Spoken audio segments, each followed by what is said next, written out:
참 제자도라는 제목으로 오늘 또 말씀을 통해서 은혜 받을 수 있기를 바랍니다. 예수님께서 벳세다에서 맹인 한 사람을 고치셨습니다. 단번에 치유하신 것이 아니라 처음에는 침을 뱉어서 안수하시고 이렇게 눈에 안수하시고 그 상태를 보셨어요. 살펴보셨습니다. 그랬더니 정확하게 그 맹인이 분별하지 못했습니다. 사람인지 나무인지 흐릿하게 눈이 떠졌어요.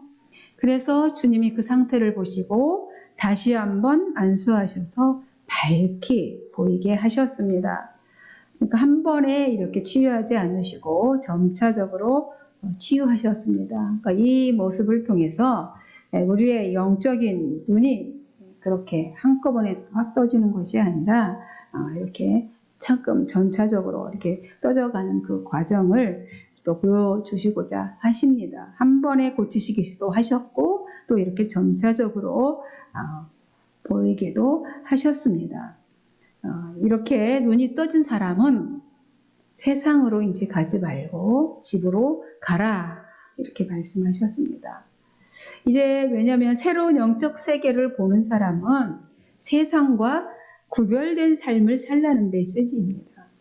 주님은 이제 맹인으로 있다가 눈을 뜨게 된 사람을 집으로 돌려보내시고 제자들과 함께 빌립보 가이사랴라는 여러 마을, 그 지역에 있는 여러 마을들을 지나가고 있었습니다. 이 빌립보 가이사랴는 요단강의 발원지인 헤르몬산 남서쪽 기슭에 위치한 전략적인 요충지입니다. 그러니까 로마의 황제 아구스도가 헤롯에게 준 성읍이기도 한데요. 헤롯은 여기에 대리석으로 신전을 건축하였습니다. 그래서 다시 그것을 아구스도에게 바쳤어요. 원래 이것은 로마의 신인 판을 기념해서 파니아스라고 불렸던 지역이었습니다. 그렇게 불렸는데 헤롯이 죽은 후 그의 아들 빌립이 이제 그 지역을 분봉왕으로 다스렸죠. 그의 아들 빌립이 이 도시를 다시 재건했습니다. 그러자 티베리우스 가이사가 자기 이름을 기념해서 가이사라 빌립보라 칭했습니다. 그래서 이곳 주민들은 대개가 그래서 이방인들이었습니다. 로마의 정치적인 지배 아래 있었고 헬라 문화의 지배를 받고 있는 그런 이방 지역이었다는 말입니다. 주님은 이처럼 이방인 색채가 아주 강한 이 빌립보 여러 마을들을 이렇게 돌아다니셨습니다. 왜 돌아다녔을까요? 전도하시러, 그죠? 전도하시러 돌아다니셨습니다. 그러니까 공생애를 주님은 시작하시면서부터 지금까지 계속 주님은 어땠습니까? 그 주님의 그 사역은 거의 강행군이셨죠. 식사하실 시간도 없을 만큼 강행군이십니다. 주님은 이 지역을 이제 제자들과 함께 대화를 하시면서 지나가시다가 갑자기 길에서 제자들에게 물으십니다. 뭐라고 물으십니까? 사람들이 나를 누구라고 하느냐 이렇게 물으십니다. 그러니까 예수님은 복음 전파하시고 가르치시고 치유하시느라가 그동안 너무나 이제 바쁘셨잖아요. 그러니까 제자들을 양육할 지금 3년 동안 같이 이게 선택했잖아요. 제자들을 부르셨는데 양육할 시간이 별로 없으셨습니다. 그냥 몸소 다 보이셨는데 그래서 이제 길을 가시다가 이제 양육 타임 이렇게 가지신 것이지요. 주님은 제자들이 자신을 어떤 존재로 알고 있는지 물으십니다. 아마 이 질문은 주님은 처음부터 좀 물어보고 싶으셨을 것입니다. 그런 욕망이 있잖아요. 저도 욕망이 있죠. 자꾸 물어보고 싶잖아요. 당신은 나를 어떻게 생각하고 계십니까? 묻고 싶잖아요. 이제 아마 주님도 너희들이 도대체 나를 어떻게 생각하고 있는지 궁금했고 물으시고 싶으셨을 겁니다. 왜냐하면 세상은 몰라도 적어도 세상은 딴 사람은 관심 없죠. 제자라면 주님이 누구신지 바로 알아야 했기 때문에 이 질문을 하시는 겁니다. 그런데 제자들의 대답은 주님의 의도와는 전혀 코드가 맞지 않는 대답을 합니다. 주님이 그 질문에 제자들은 이렇게 대답하죠. 세상 사람들이 보는 주님은 이렇습니다. 세례 요한이라고도 하고요. 더러는 엘리야라, 더러는 선지자 중 한 사람이라고 합니다. 이렇게 대답합니다. 이런 평판, 그죠? 주님은 세상 사람들이 자신을 뭐라고 하는지가 궁금한 게 아닙니다. 그죠? 세상 사람들이 당신을 뭐라고 하는지 궁금해서 물었던 질문은 아니에요. 왜냐하면 이 평판은 주님도 다 알잖아요. 다 알고 계십니다. 어떻게 당신을 보고 있는지. 헤롯은 예수님을 어떻게 봤어요? 세례 요한이 환생한 거다. 이렇게 봤잖아요. 세례 요한의 환생이라. 그리고 민족주의자들은 오리라 하신 그 엘리야다. 또 하나님의 말씀을 목말라 했던 그 사람들은 선지자 중에 한 사람이다. 이렇게 봤잖아요. 여러분, 세상은 하나님의 선교지죠. 세상은 그래서 독생자를 이 땅에 보내신 거잖아요. 세상이 선교지예요. 하나님의 선교지. 뿐만 아니라 또 우리 제자들의 선교지이기도 합니다. 그래서 세상의 흐름을 우리도 알아야 되겠죠. 세상은 하나님의 선교지이고 우리의 선교지입니다. 어떤 이들은 세상 일은 몰라도 된다. 이렇게 하면서 TV도 안 보고 또 뉴스도 안 보고 있습니다. 마치 그것이 거룩한 것처럼 그렇게 말을 하면서 정죄하기도 하지요. 근데 신학자 칼바르트는 이렇게 말했습니다. 성경에서 신문을 읽고 신문에서 성경을 읽는다 라고 말입니다. 물론 세상 문화에 빠져서 사는 것은 아주 위험한 일입니다. 세상을 제대로 알지 못하면 복음을 제대로 또 전할 수도 없기 때문에 그렇게 말하는 겁니다. 주님은 이런 질문을 하심으로 제자들이 세상의 흐름을 잘 파악하고 있는지, 지금 세상이 어떻게 돌아가고 있는지 너네들이 알고 있는지 이렇게 알아보신 것이죠. 그래야 제대로 복음을 전할 수 있고, 그죠? 지혜롭게 거기에 대처해서 복음의 삶을 살 수 있기 때문에 물으신 겁니다. 체크하신 거죠. 쉽게 얘기하면. 주님은 다른 사람이 주님을 어떻게 알고 있는지는 너희가 알고 있는데, 그러면 제자들인 너희는 나를 누구로 보고 있느냐? 이렇게 또 물었습니다. 만일 제자들이 그리스도가 어떤 분인지 정확히 모른다면 바리새인과 다를 바 없잖아요. 바리새인과 다를 바 없는 예수장사꾼이 될 수밖에 없는 것입니다.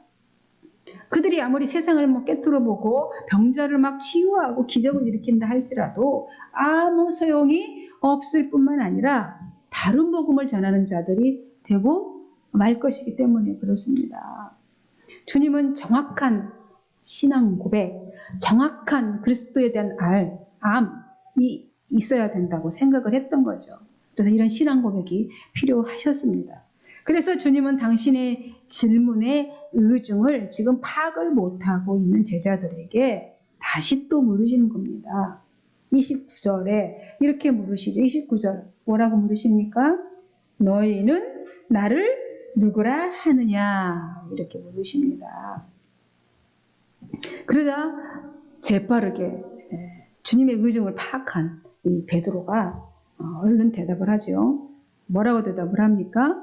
29절에 보니까 주는 그리스도 신이다.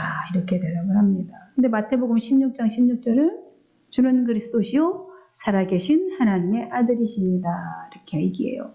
그리고 누가복음에서는 하나님의 그리스도이십니다. 라고 합니다. 그럼 합치면 하나님은 살아계신 하나님의 아들이시며 주는 그리스도이십니다. 라는 말이죠. 이 고백을 이제 베드로가 하게 됩니다.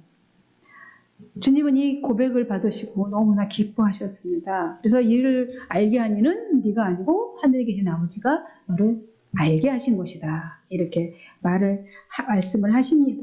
그러면서 얼마나 기쁘셨겠어요. 아직까지 데리고 다니면서 양육을 했는데 그간의 수고가 헛되지 않았다 생각하니 마음이 흡족하시고 만족하셨습니다.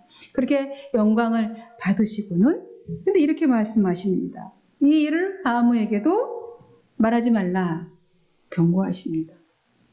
근데 너희의 그 고백은 내가 잘 받았고 내가 기뻐. 그렇게 고백한 거 옳다. 그러나 함구해라 하시는 것입니다. 왜냐하면 당시 사람들이 가지고 있는 메시아관이 있지 않습니까? 당시 우리가 지금 생각하고 있는 예수, 우리 세상이 바라보는 교회, 그죠? 메시아관이 있습니다. 신앙관이 있죠. 메시아는 로마의 압제에서 구원할 자이고 오직 이스라엘의 왕이라는 세속적인 메시아관이 그들 속에 있었습니다. 주님은 이러한 잘못된 메시아관을 가지고 있는 것이 확산되는 것을 원치 않으셨어요. 그죠?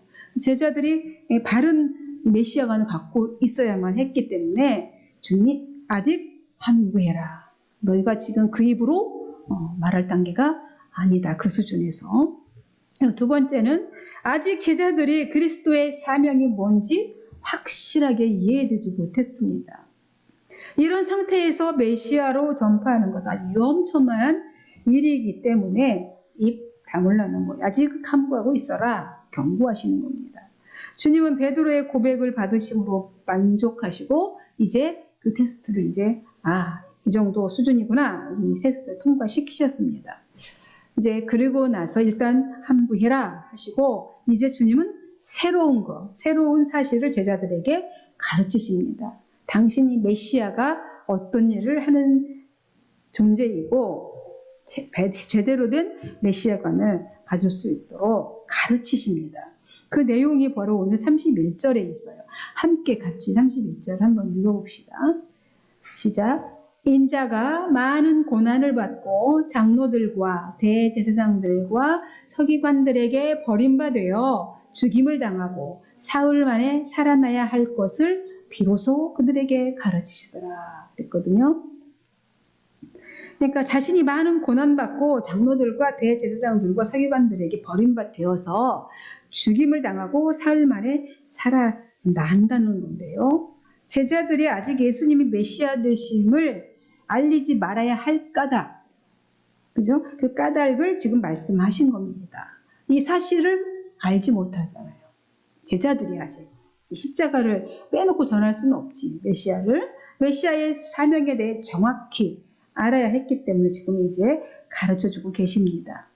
제자들은 구약에 예언된 메시아를 정확하게 너희들은 적어도 사도라면 예수님의 바로 직속 제자라면 메시아를 예언된 구약에서 성경을 지금 이 이스라엘 사람들 내지는 또 이방인 메시아를 정확하게 해석해 줘야 되잖아요.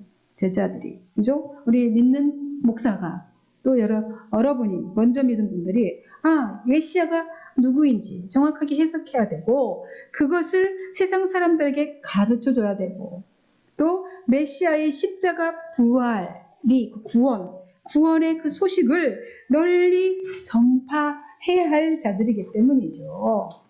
그래서 주님은 당신이 메시아이심을 지금 선언하시고 또 이해하도록 제자들을 가르치고 있는 것입니다. 예수님께서 이게 드러내놓고 장차 자신이 어떤 취급받게 될 것이고 어떻게 죽임을 당할 것이며 그러나 사흘 후에 살아날 것이다. 이 말씀을 지금 하고 계십니다. 이렇게 당신이 지금 아직 펼쳐지지 않는 당신의 마지막 그 사역, 최종 사역을 지금 공개하고 있는 겁니다. 제자들에게 이렇게 사역을 공개하는 데는 아주 깊은 주님의 의도가 있으시죠. 주님의 의도하지 않는 말씀은 하지 않으신다고 그랬잖아. 어떤 행동이든. 그것은 아직도 제자들 안에 뭐가 있습니까? 정치적인 야망이 남아 있었습니다. 그래서 그것을 뿌리를 뽑기 위해서 지금 말씀하시는 겁니다. 나는 지금 로마 정권을 무너뜨리러 온 것이 아니고 십자가 지로 온 것이다. 이스라엘의 왕이 되려고 온 게 아니라 난 온 인류를 구원하기 위해서 십자가를 지고 죽으러 왔다라는 것입니다. 그렇게 지금 말씀하시는 거예요. 이 야망. 그래서 너희들 정치적인 야망, 혹시 내가 왕이 될 임금이 될 줄 생각하고 있냐? 혹시라도 완전히 그 생각에서부터 뿌리를 뽑아 내버리시는 것이죠. 당시 제자들은 겉으로 드러나지는 않지만 백성들의 인기에 이제 엄청 많은 군중 무리들이 막 몰려오잖아요. 사람이, 그쵸? 뭐 500명만 넘어가도 자기가 뭐 된 것처럼 생각이 된답니다. 군중이 자기의 설교를 듣게 되면 백성들의 인기 편승에 주님의 나라가 임하기만 하면 서로 이제 한 자리씩 그런 나오지 않습니까?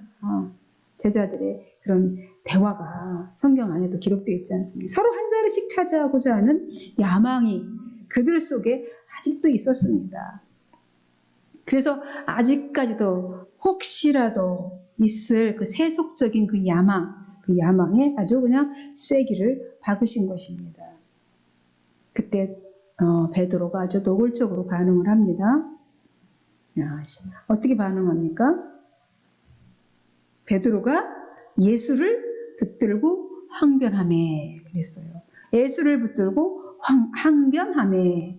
본문에는 그 항변의 내용이 기록되어 있지는 않습니다. 근데 마태복음 16장 22절에 보니까 이렇게 뭐라고 항변했냐면 베드로가 예수를 붙들고 항변하여 이르되 그리마옵소서 이 일이 결코 주께 미치지 아니하리다.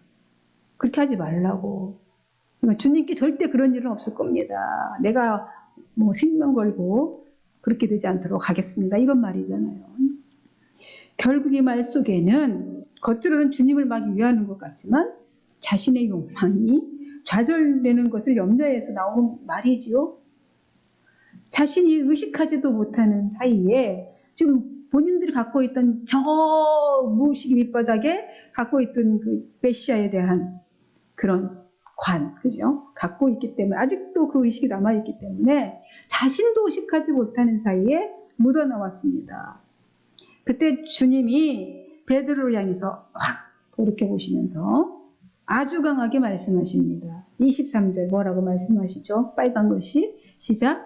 사탄아 뒤로 물러가라. 너는 나를 넘어지게 하는 자로다. 아주 원색적으로 표현하고 계십니다. 베드로는 예수님의 말씀에 깊은 왜 그렇게 말씀하신 그 의미도 모르니까 단지 주님을 위한다는 생각으로 뱉은 말입니다. 하지만 예수님께는 엄청난 유혹의 말이죠. 엄청난 유혹의 말인 겁니다. 예수님이 당해야 될 그 십자가의 고통 상상이나 해보십시오. 간단히 넘길 일이 아니지 않습니까? 예수님은 100% 하나님이시지만 또 100% 인간이십니다. 이 사람의 몸에서 물과 피를 다 빼고 죽이는 아주 악랄한 처형이 십자가의 죽음이지 않습니까? 그 죽음을 지금 눈앞에 놓고 있는데 그림없어 내가 안 그렇게 하겠습니다라고 그 유혹이 얼마나 세겠습니까? 그죠? 그래서 사탄아 물러가라 그런 거예요. 예수님도 인간이시기에 유혹을 받고 있으십니다. 그죠? 제 말이 아니라 우리 14장 다음 14장 이 마가복음에도 기록되어 있어요. 14장 36절에 주님의 겟세마네 동산 기도에서 나오잖아요. 그 마음이 드러납니다. 아빠 아버지요.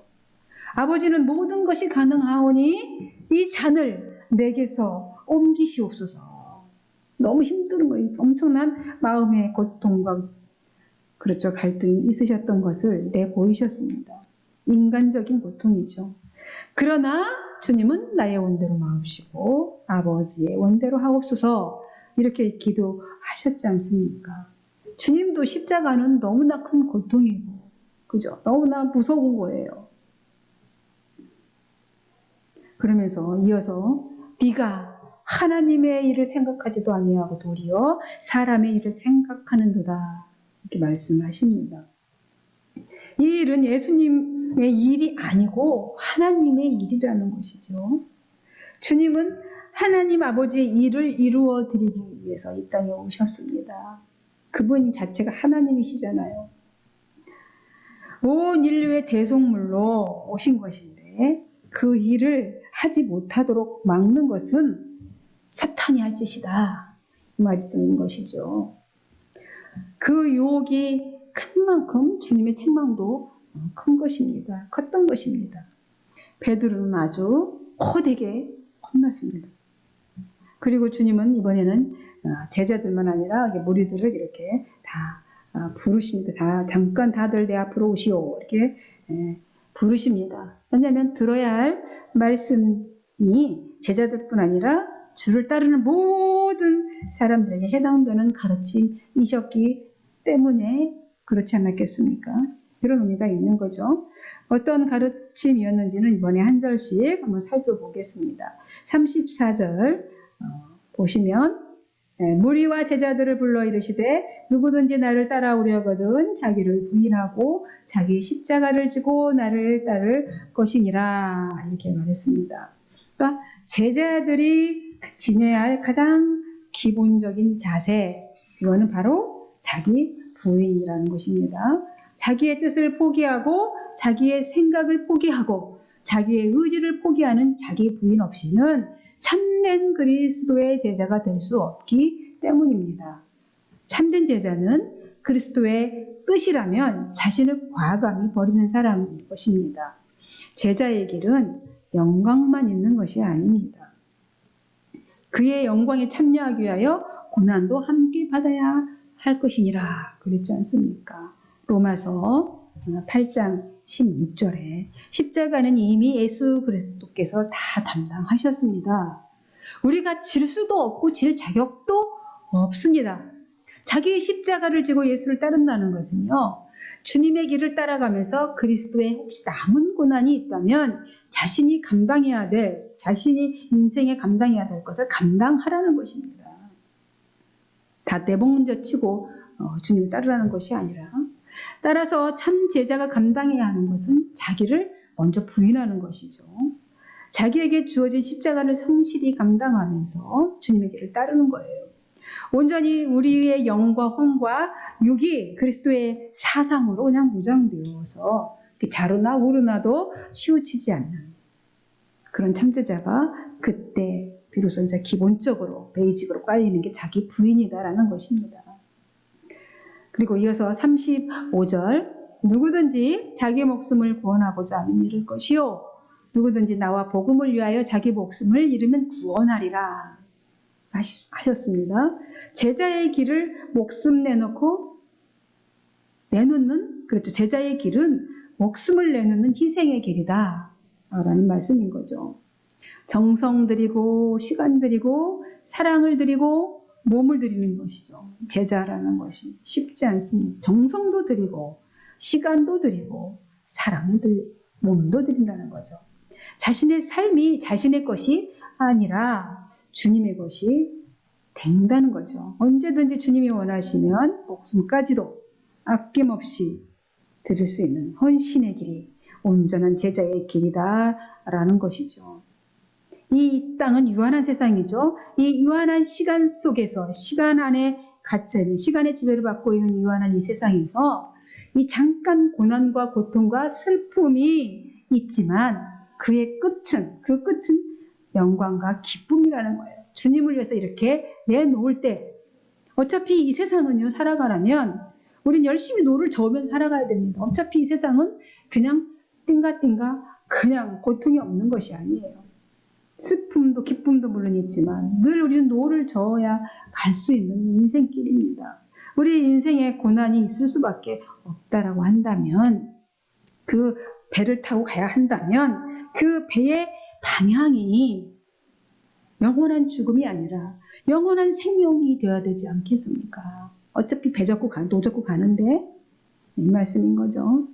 계속해서 36절을 보면 사람이 만일 온천하를 얻고도 자기 목숨을 잃으면 무엇이 유익하리요? 이렇게 말씀하십니다. 인간의 생명은 천하보다 귀한 것입니다. 세상에 자기 목숨과 바꿀 수 있는 것이 있습니까? 없죠. 아무것도 없을 겁니다. 생명은 하나님께서 주신 가장 귀한 거예요. 함부로 다뤄서는 안 됩니다. 내 생명이든 남의 생명이든 육체의 생명 너무나 중요합니다. 그러나 육체의 생명도 너무 소중하지만 이 생명은 잠깐 있다가 사라지는 안개와 같다. 꽃과 같이 쉽게 쇠하여지고 또 신속히 없어질 그림자처럼 세상에 머무는 기간은 짧다라고 말씀하시는 겁니다. 정말 그렇지 않아요. 언제 저는 생각으로는 팽팽했던 시절이 엊그제 오면 같습니다. 정말 꽃과 같이 쉽게 쇠잔해지고 말라져가는 게 인생인 것 같습니다. 그러므로 짧은 이 육체의 생명을 위해서만 연연해 하지 말라는 겁니다. 그것이 중요하지 않다는 말이 아니고요. 그리스도를 위해서 복음을 위해서 목숨을 잃으면 영원한 생명을 얻을 수 있다는 것입니다. 그러니까 나의 모든 목숨을 걸고 주의 일을 힘쓰면 그것이 영원한 생명으로 이어진다는 것이죠. 그러나 우리는 잘 알고 있어요. 잘 알고 있으면서도 우리의 이웃의 생명과 또 내 생명을 위하는 그런 일보다는 재물, 권세, 명예 이런 것을 더 얻기 위해서 시간과 노력을 또 투자를 합니다. 바로 이 성경의 대표적인 인물이 또 기록되어 있습니다. 그분을 소개하자면 누가복음에 기록된 한 부자 비유입니다. 누가복음 12장에 한 부자의 비유가 나옵니다. 예수님께서 비유하신 거죠. 한 부자가 아주 소출이 농사를 지었는데 엄청난 많은 소출이 나서 쌓아둘 곳이 없을 정도로 많이 풍성하게 얻었습니다. 그래서 이 곡간이 작아 쌓아놓으려고 그러는데 이 곡간을 이제 더 크게 지어서 거기다 쌓아놓자 이렇게 하면서 지었습니다. 그러면서 그 풍성하고 넉넉히 쌓아올 데가 없을 정도로 많이 재물이 모아지는 것을 보면서 그 한 부자가 그러잖아요. 내 영혼아, 여러 해 동안 쓸 물건을 이렇게 많이 쌓아두었으니 이제 평안히 쉬고 먹고 마시고 즐기자. 이렇게 띵가띵가 너무 이제 막 만족해하면서 그러자 주님이 하나님께서 뭐라고 말씀하십니까? 에휴, 이 어리석은 자야. 오늘 밤에 네 영혼을 도로 찾으리니 내가 그러면 네 준비한 그거 다 뭐가 되느냐? 누구 것이 되겠느냐? 이렇게 말씀합니다. 그러니까 생명을 주신 분이 생명을 도로 찾아가시는 건 당연한 거잖아요. 그분 마음이죠. 욥이 그렇게 처음 했지 않습니까? 그렇게 이 동방의 가장 큰 부자가 될 정도의 거부였지만 하루아침에 다 걷어가셨잖아요. 그때 욥이 고백했잖아요. 주신 이도 여호와시오, 취하신 이도 여호와시다. 체험신앙 있잖아요. 이 어리석은 자는 이 물질의 풍요가, 이 부요가 정말 영혼의 부요인 줄로 착각을 하고 있었던 거죠. 그래서 어리석은 자야. 하나님 말씀하십니다. 영적인 지혜를 얻지 못한 사람을 어리석은 자라고 말하는 거죠. 그러니까 물질에 집중하다 보니까 자신의 생명의 소중함을 잃어버린 겁니다. 자신의 생명의, 영적인 생명의 소중함을 잃어버린 거예요. 여러분, 그리스도 안에는 죽음이라는 건 없습니다. 주님은 죽음의 권세를 깨뜨리신 생명의 주인이십니다. 마지막으로 이제 계속해서 38절을 보겠습니다. 누구든지 음란하고 죄 많은 세상에서 나와 내 말을 부끄러워하면 인자도 아버지의 영광으로 거룩한 천사들과 함께 올 때에 그 사람을 부끄러워하리라 이렇게 말합니다. 그러니까 주님은 음란하고 죄 많은 세대를 따라 주님과 말씀을 부인하면 인자가 하나님의 영광으로 거룩한 천사들과 오실 것인데 이 거룩한 천사들과 함께 다시 오실 그때에 그 복음을 부끄러워했던 그 사람을 부끄러워하리라. 주님이 부끄러워하실 거라고 하십니다. 하나님께 대하여 반역한 태도를 취하고 우상숭배를 하면서 권력에 집착하고 있는 삶을 살고 있는 이 상태의 이 세상, 이 세상에 그렇게 자기도 살면서 주님의 말씀을, 복음을 부끄러워하고 있는 그 사람, 하나님과 예수님과 아무 상관이 없는 사람, 그 사람을 주님도 부끄러워하시겠다는 말씀인 것입니다. 부끄럽다. 그러니까 주님이 다시 오실 그때에 그를 어떻게 하신다고요? 심판대에 올려서 심판을 하시겠다는 말씀인 것입니다. 다시 오실 때. 말씀을 맺습니다. 주님은 제자들에게 예수 그리스도가 누구인지 정확히 알도록 질문을 하셨습니다. 제자들로부터 주는 그리스도시요 살아계신 하나님의 아들이시다 라는 만족할 만한 고백을 받으셨습니다. 그리고 제자 양육을 하셨습니다. 먼저 앞으로 행하실 주님의 사명에 대해서 가르치시고 또 참 제자의 길에 대해 가르치셨습니다. 참 제자는 자기를 부인하고 자기 십자가를 지고 그리스도와 복음을 위하여 생명을 바칠 수 있는 사람이라 하셨습니다. 그리하면 영원한 생명을 주시겠다라고 약속을 주님이 하셨습니다. 결론적으로 예수 그리스도를 따라가는 참 제자는 주님이 자신을 부인하고 철저히 하나님이 주신 십자가를 지고 죽임을 당하셨듯이 철저히 자신을 내려놓고 주어진 길을 따라 살아가는 것. 그것이 참 제자의 길입니다.